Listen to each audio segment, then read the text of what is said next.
తాకట్టులో ఉన్న బంగారం. అయితే మళ్ళీ దూకుడు విషయానికి వస్తాం సార్. మీరు మొత్తం కథంతా రెడీ చేసుకున్న తర్వాత మహేష్ బాబు గారికి అది నెరేషన్ ఇచ్చిన అంటే తర్వాత కథ ఫుల్గా రెడీ చేయలేదండి, లైన్గానే చెప్పాము. హ్మ్. ఆయన కలేజ్ బిజీలో ఉన్నారు రిలీజ్కి. సో మా మీద నమ్మకంతో, అంటే మేము లైన్ చెప్పిన తర్వాత సీను గారు మా టీం మీద నమ్మకంతో ఇంకా గో హెడ్ అన్నట్టుగానే అన్నారు. ఇంకా ఎప్పుడు డెవలప్మెంట్స్ అప్డేట్ చేస్తూ ఉండేవాళ్ళం. అలా ఫస్ట్ హాఫ్ రెడీ అయిన తర్వాత ఒకసారి టర్కీ బ్లాక్ని మొత్తం విత్ డైలాగ్స్ రీడింగ్ ఇచ్చాం. ఇచ్చినప్పుడు సీను గారు ఆయన బాడీ లాంగ్వేజ్ అది కూడా చేసి చూపించి, అవునా? మీరు ఇలా ఉండాలి అంటే, మీరు టర్కీ బ్లాక్లో ఎలాగైతే తన యాటిట్యూడ్ ఉంటుందో అదంతా చేసి చూపించేటప్పటికి ఆయన ఇంకా కనెక్ట్ అయిపోయాడు. యాక్చువల్గా ఆ టైంలో ఇంకో ప్యారల్గా ఉన్న 2 మూవీస్ కూడా అనుకున్నారు చేద్దామని చెప్పి. ఎప్పుడైతే ఈ స్క్రిప్ట్ బాగా వచ్చిందని డిసైడ్ అయ్యారో ఆ సినిమాలు క్యాన్సిల్ చేసి ఇదే సినిమా సార్ ఇంకా స్టార్ట్ టు ఫినిష్ దూకుడే, ఇంకా మధ్యలో వేరే సినిమా. మొదటి నుండి ఆయన ఇంకో సినిమా ఇప్పుడు ప్యారల్గా పెట్టుకోరు, కానీ కలేజ్ డిలే అయిపోయిందనే ఉద్దేశంతో చేద్దామా అని అనుకున్నారు. ఓకే. తర్వాత వద్దనుకుని అట్లా క్యాన్సిలేషన్ చెప్పేసి మా సినిమానే స్టార్ట్ టు ఫినిష్ చేశారు. ఆ సినిమాలు ఏమన్నా గుర్తున్నాయి సార్ ఆయన వద్దని? అంటే మీకు అందరికీ తెలిసినవి స్నేహితులు సినిమా చేద్దాం అవును, అనుకున్నారు, తెలుగు వెర్షన్లో ఆయన చేద్దాం అనుకున్నారు. అది ఆయన హెసిటేటింగ్గానే ఉన్నారు. ఎందుకనంటే అక్కడ తమిళ హీరో ఇక్కడ తెలుగు అలా చేయటం ఎంతవరకు బాగుంటుంది అనే, సో హెసిటేషన్లోనే క్యాన్సిల్ చేశారు అది. సో అదే టైంకి దూకుడు అద్భుతమైన కథ రావడంతో ఇదే చేసేద్దామని ఫిక్స్ అయిపోయారు సార్. చెప్పింది. కానీ మేము ఇంకా బాధ్యతగా తీసుకుని, ఆయనలో ఉన్న గొప్పతనం ఏంటంటేనండి, ప్రెషర్ పెట్టకుండా అభిమానంతో మా దగ్గర నుండి అద్భుతమైన కథ తెప్పించుకున్నాడు సార్. అది అంటే ఎంకరేజ్ చేస్తూ ప్రతిదీ బాగుందంటూ. అంటే సీను గారికి కూడా డైరెక్టర్గా రెగ్యులర్గా ఏం చెప్పినా కానీ చాలా బాగుంది సార్, చాలా బాగుంది, చాలా బాగా చేశారు అని ఎంకరేజ్ చేస్తే, ఆ మోటివేషన్ తోటి అందరం బాబుకి ఈ సీన్ నచ్చింది, బాబుకి ఎపిసోడ్ నచ్చింది, ఈ క్యారెక్టర్ నచ్చింది, ఒక హై వస్తుంది కదా, హై వస్తుంది. దాంతో మేము అంటే రెగ్యులర్గా ఇంకా దాని మీదే శ్రమపడి బాగా చేసాం సార్. ఇప్పుడు వరకు ఫ్రాంక్గా చెప్పాలంటే ఇండస్ట్రీకి వచ్చిన దగ్గర నుండి నేను ఎంజాయ్ చేసిన సినిమా దూకుడు. సూపర్. అంటే రైటింగ్ సైడ్ సార్, అయితే ఇస్తాంబుల్ ఫస్ట్ షెడ్యూల్ అక్కడ జరిగింది. ఆ షెడ్యూల్కి వెళ్ళే ముందు రోజు రాత్రి మీ టీం మొత్తానికి కలిపి ఒక పెద్ద డిన్నర్ జరిగింది.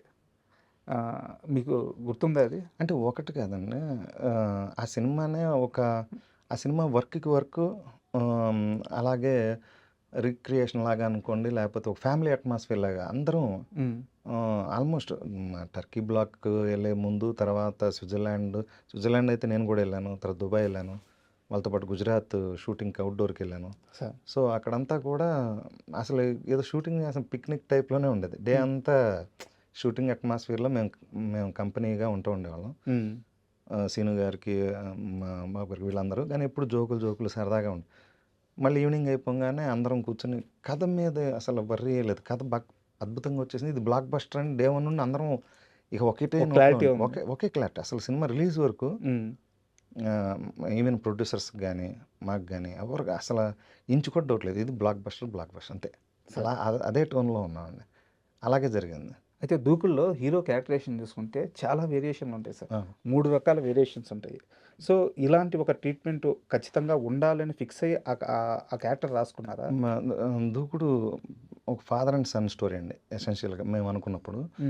బట్ మహేష్ బాబు గారి ఇమేజ్కి, ఆ స్టార్డమ్కి సూట్ అయ్యేటట్టుగా కూడా అన్ని ప్యాడ్ చేద్దామని ముందు నుండి ఫిక్స్ అయ్యాం. సో అప్పటికేంటంటే పోకిర్లో పోలీస్ ఆఫీసర్ కదా ఓన్లీ లాస్ట్ ఎపిసోడ్లోనే రివీల్ అవుతారు. అవును. సో చాలా హై వచ్చిన పాయింట్ అది. మనం స్టార్ట్ టు ఫినిష్ ఎందుకు చేయకూడదు అనేది థాట్. సో ఈ కథకి పోలీస్ ఆఫీసర్ అయితే డైనమిజం కూడా వస్తుందని చెప్పి పోలీస్ ఆఫీసర్ క్యారెక్టర్ అనుకుంటూ జరిగింది. కథలో భాగంగా ఫాదర్ కోసం ఎమ్మెల్యే లాగా డ్రామా ఆడాల్సిన అదొకటి వచ్చింది. రెండోదేమో ఫాదర్ చేత రివెంజ్ తెచ్చుకునే ఆ ప్రాసెస్లో బెల్లారి బాబు లాగా చేయాల్సిన అది వచ్చింది. అలాగే ఎంఎస్ నారాయణని ఆయన్ని కన్విన్స్ చేయడం కోసం డైరెక్టర్. సో 4-5 షేడ్స్ దాంట్లో ఉంటాయి ఆయన చేసేది. ఆయన బిలీవ్ చేశారంటే ఒక సినిమాలో ఇన్ని వేరియేషన్స్ ఉంటున్నాయి, అది సరిగ్గా బ్లెండ్ అవుద్ది అని చెప్పి మీరు చెప్పినప్పుడు ఆయన బిలీవ్ చేశారా? యాక్చువల్గా చెప్పాలంటేనండి, టీం మీద చాలా కాన్ఫిడెన్స్, లైన్ కనెక్ట్ అయిపోద్ది, 100% చూస్తారు, వీళ్ళ స్టైల్ ఆఫ్ ట్రీట్మెంట్ ఏదో చేస్తున్నారు వీళ్ళు రకరకాలుగా అనేది మనసులో ఆయనకి ఉండేది. వీళ్ళ స్టైల్ అంటే మా రెడీ గాని, అప్పుడు కింగ్ గాని హ్మ్. నంబర్ ఆఫ్ ట్రాక్స్ ఉంటాయి కదా! అవునవును. సో, మీరు ఆల్రెడీ అప్పటికే మంచి సక్సెస్ ఇచ్చిన ఆ! టీమ్ మీది. ఆ! సో, 'వెంకీ' ఆయన 'దుబాయ్ సీన్' ఉన్నాను కాబట్టి వీళ్ళ స్టైల్ ఇదా అనుకుంటా ఒక కథ అనుకున్న తర్వాత దీన్ని ఎంటర్‌టైన్‌మెంట్‌తో బ్లెండ్ చేస్తారు అనే టోన్‌లో ఆయన కూడా ఎంజాయ్ చేస్తూ చేశారండి ప్రతిదీ. సో ఈవెన్ మీరు సినిమా చూస్తే ఆయనది బ్రహ్మానందం గారి ట్రాక్స్ గాని, ఆయనది మళ్ళేసాడని అవును. ఉంటుంది. లేకపోతే సెకండ్ హాఫ్‌లో ఎంఎస్ నారాయణ గారితోటి గాని అసలు ఎంత లైవ్లీగా ఉంటాయి. అంటే కరెక్ట్. ఆయన ఇంతకుముందు ఎప్పుడు చేయని స్టైల్‌లో ఉంటాయి. అది యాక్చువల్‌గా 'పోకిరి'లో ఒక డిఫరెంట్ స్టైలు. 'కలేజా'కొచ్చేలకే ఆయన కాస్త ఓపెన్ అయ్యాడు. అవును. యాజ్ ఏ ఆర్టిస్ట్‌గా. అవును. అవును. ఓపెన్ అయినా అక్కడేందంటే చిన్న లైన్ ఉంటది. ఆ లైన్ దాటలేదు. అవును. ఎప్పుడైతే దూకుడుకొచ్చేసిందో ఆ పంచ్ ఉంటది, ఆ పవర్ ఉంటది, ఆ క్యారెక్టరైజేషన్‌లో అవును. మహేష్ బాబు గారు యాజ్ ఏ యాక్టర్‌గా పూర్తిగా ఓపెన్ అయిన సినిమా అది. ఓపెన్ అయింది సినిమా. అంతేగాని మీరు 'టర్కీ బ్లాక్‌లో' కూడా వెన్నెల కిషోర్‌తోను, సమంతతో అవును. ఆయన సీన్‌లన్నీ గూడా అంటే అది ఇంకొక యాటిట్యూడ్‌లో ఉంటాయి. ఆ ఎంటర్‌టైన్‌మెంట్. హ్మ్. ఒకే సినిమాలో ఆయన క్యారెక్టర్ వేరియేషన్స్ చాలా ఎళ్తా ఉంటాయండి. మీరు గమనిస్తే కాన్ఫిడెంట్‌గా ఉంటాడు. యెస్. ఫస్ట్ బ్లాక్ అంతా యాటిట్యూడ్ ఉంటుంది. లవ్ బ్లాక్‌లో చిన్న ఇగో హ్మ్. ఉన్న ఫీలింగ్ ఉంటుంది.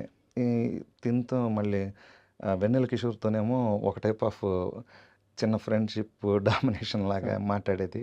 చిన్న సెటైర్ ఉంటది దాంట్లో. హ్మ్. సో, అలాగా చాలా షేడ్స్ ఉన్నాయి సో, దాంట్లో. అంటే ఒక సినిమాలో అన్నీ మళ్ళీ ఎమ్మెల్యేగా ట్రాన్స్‌ఫార్మ్ అయినప్పుడు ఆ యాటిట్యూడ్‌లు అది వేరే తెలంగాణ దీంట్లో ఉండటం. అది మళ్ళీ బ్రహ్మానందం పాయింట్ ఆఫ్ వ్యూలో వాళ్ళంతా ప్లే చేస్తా ఉంటారు అవును. కాబట్టి. సో, అదొక యాటిట్యూడ్‌లో ఉండటం. సో, అది లక్కీగా అలా కుదిరింది. అంటే మేము మహేష్ బాబు గారిని ఎలా చూడాలి అని అభిమానులుగా అనుకున్నామో, అదన్నీ సినిమాలో పెట్టడం జరిగిందండి. ఈ తెలంగాణ యాస పెడుతున్నాం అని చెప్పినప్పుడు ఆయన ఎలా రిసీవ్ చేసుకున్నారు? బావుంటుందా? చిన్న యాడ్ ఉంటుందా? అనేది ఒక చిన్న డౌట్ ఉంటది కదండీ! ఆ! బట్ ఏంటంటే 'పోకిరి' దగ్గర నుండి ఆయన కొంచెం ఓపెన్ అయ్యి చేస్తూ మొదలెట్టాడు. హ్మ్. మీరు గమనిస్తే ఆయన స్లాంగ్ గాని, అవును. ఇప్పుడు ఆ అలాగా ఏమో డైరెక్టర్‌కి ఒక విజన్ ఉంది. ఆయన చేయించుకుంటాడు కదా! అని. హ్మ్. సో, 'సీను' గారు గతంలో 'డీలో' శ్రీహరి గారితోటి, 'కింగ్‌లో' నాగార్జున బుట్టు సీన్ క్యారెక్టర్ ఇలా తెలంగాణ టైప్ క్యారెక్టర్‌లు అవును. కొన్ని చేశారనమాట. సో, ఆ ఎక్స్‌పీరియన్స్ ఉండటం వల్ల ఇక్కడ కూడా అంటే ముందు అసలు ఫస్ట్ 'మహేష్ బాబు' గారితో ఫస్ట్ చేద్దాం అనుకున్నప్పుడు తెలంగాణ బ్యాక్‌డ్రాప్ కథ ఆయనకు ఓకే. పూర్తిగా. పూర్తిగా. ఆ! అది వాళ్ళ ఫాదర్ చనిపోతే ఒక మంచి లీడరు చచ్చిపోతే ఆయన అమెరికా నుండి రావటం హ్మ్. ఇలాంటి కథ అనమాట. ఎక్కడో సెకండ్ హాఫ్ మాకు సరిగ్గా ఇదవ్వలా. హ్మ్. అందుకని దాన్ని ఒక లెవెల్‌లోకి ఎంటర్‌టైనింగ్‌గా చేసాం. అప్పుడు దాంట్లో శ్రీహరి గారు కూడా అనుకున్నాం ఓకే. క్యారెక్టర్. తర్వాత అది సెట్ అవ్వట్లేదని చెప్పి ఈ కథకొచ్చాం. బట్ దాంట్లో ఉన్న 1, 2 తెలంగాణ ఆహ్, ఇవి వాడాం. మేమప్పుడు వర్క్ చేసిన దాన్ని. సో, అయితే దూకుడు విషయానికొస్తే ఆహ్, ఈ శంకరన్న క్యారెక్టర్ 'ప్రకాష్ రాజ్' గారి క్యారెక్టరు అది మన హైదరాబాద్‌లో ఖైరతాబాద్‌లోని పీజేఆర్ గారి 'జనార్దన్ రెడ్డి' గారి క్యారెక్టర్ రెఫరెన్స్ తీసుకొని క్రియేట్ చేశారని చ అవునండి. హ్మ్. అంటే ఆయన స్టోరీ కాదు. ఆ!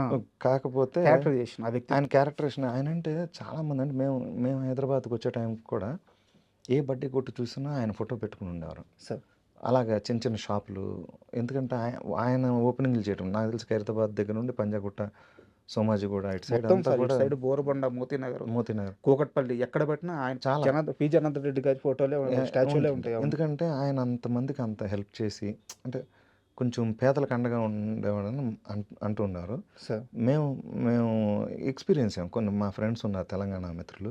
వాళ్ళు కూడా మా ఆయన గురించి చాలా గొప్పగా చెప్పడం. ఆ హ్మ్. క్యారెక్టరైజేషన్స్‌ని సింబాలిక్‌గా పెట్టుకున్నాం. కొంచెం లీడర్ అంటే మరి ఇక్కడ తెలంగాణ ఉన్నప్పుడు అలా ఆయన ఇంకా ఆదర్శంగా తీసుకొని రాసామండి. బట్ లోపల ఆ థాట్ అయితే ఆయన్ని పెట్టుకొని రాసుకున్నారు. ఆయన పెట్టుకున్నాం. ఉద్దేశ్యం అయితే అలాంటి లీడర్ అనేది నా అలాంటి ఉద్దేశం. లీడరని. సూపర్. అయితే ఆ క్యారెక్టర్‌కి అంటే మీరు కృష్ణ గారి ఫ్యాన్. 'కోన వెంకట' గారు గాని, లేకపోతే 'శ్రీను వైట్ల' గారు గాని అందరూ కృష్ణ గారి అభిమానులు. అవును. సో, అద్భుతమైన ఫాదర్ క్యారెక్టర్ అక్కడుంది. ఏ క్షణంలో అయినా కృష్ణ గారినే పెట్టేద్దాము అనే ఆలోచన గాని, ఆ డిస్కషన్ గాని రాలేదా? అంటే ఆహ్, ఒకటి 2 సార్లు ఆ డిస్కషన్ కూడా జరిగిందండి. సో, హ్మ్. అంటే కృష్ణ గారి మీద ఉన్నప్పుడు మాకొక ప్రెషర్ ఏర్పడుతుంది. బ్యాలెన్స్ చేయాలి అనేది. హ్మ్. ప్రకాష్ రాజ్ గారి మీదైతే ఎప్పుడు అవసరమో అప్పుడు తీసుకురావడానికి ఉంటుంది. హ్మ్. ఇప్పుడు ఫస్టే కృష్ణ గారు ఫస్ట్ 5 మినిట్స్‌లో చనిపోయారనంటే, ఇది మళ్ళీ అది వస్తారనే ఫీలింగ్ ఇలా ఎందుకు చేస్తారు? గెస్ట్ అపిరియన్స్ కాదు, సినిమాలో మొత్తం ఉన్నారు. ఇలాంటిది కూడా తెలుస్తది కదా! ఒక సెన్స్ రన్ అవుద్ది. సెన్స్ రన్ అవుతుంది. సార్. అందుకని క్యారెక్టర్ ఆర్టిస్ట్‌గా చేసిన వాళ్ళనే పెడితే బెటరు హ్మ్. అని చెప్పి అలా ఆలోచించడం జరిగింది. అయితే శ్రీహరి గారిని కూడా ముందుగా అనుకున్నారని తెలిసింది. అది శ్రీహరి గారు ఈ సబ్జెక్ట్‌కి అనుకోలేదండి. అహా! ప్రకాష్ రాజ్ గారి క్యారెక్టర్ ఫాదర్ శ్రీహరి గారి క్యారెక్టర్. చేత చేపించొచ్చు అనే ఆలోచన జరిగినట్టు తెలిసింది. అది జరగలేదండి. అంటే జరగలేదంటే అదే చిన్న కన్‌ఫ్యూజన్ ఏంటంటే అంతకుముందు అనుకున్న కథకి ఓకే. ఆయన అనుకున్నాం. ఫాదర్ పక్కన రైట్ హ్యాండ్ లాగా ఉంటారు. సార్. ఆయన చనిపోయినప్పుడు మహేష్ బాబు గారికి గైడ్ చేసేటట్టుగా అలా అనుకున్నాం అనమాట. హ్మ్. అది అనుకున్నది కొన్నాళ్ళకి ఇది స్టార్ట్ అయింది కదా! సార్. అప్పుడు ప్రకాష్ రాజ్ గారిని అనుకున్నామండి. మొదటి నుండి ఆయనైతేనే బాగుంటారు అనుకున్నాం. ఎందుకంటే ఓ ముప్పావు గంట సినిమాలో ఆయన ఉండరు. అవును. తర్వాత కూడా కథలో వచ్చిన తర్వాత ఆహ్, ఆయన కోసం హీరో రివెంజ్ ఆయన మా ఇది చేసుకునేది ఉంటుంది. సో, అది కృష్ణ గారైతే కృష్ణ గారే చేసుకోవాలి కదా! కృష్ణ గారి చేతే చేయండి అట్లా ఏదన్నా వస్తదేమో. హ్మ్. సో, ఇమేజ్ ఇవి అంతే ఉంటాయి. కదా! ఇమేజ్ ఇది హ్మ్. ఉంటుంది. సో, అది కాకుండా ప్యూర్‌గా ప్రకాష్ రాజ్ గారైతే మనం ఎలా డిజైన్ చేస్తే అలా ఎళ్ళొచ్చు అనేది. సార్ కాసేపు ఈ దూకుడు, ఈ రీ రిలీజులు, సినిమాలు ఇవన్నీ పక్కన పెడదాము.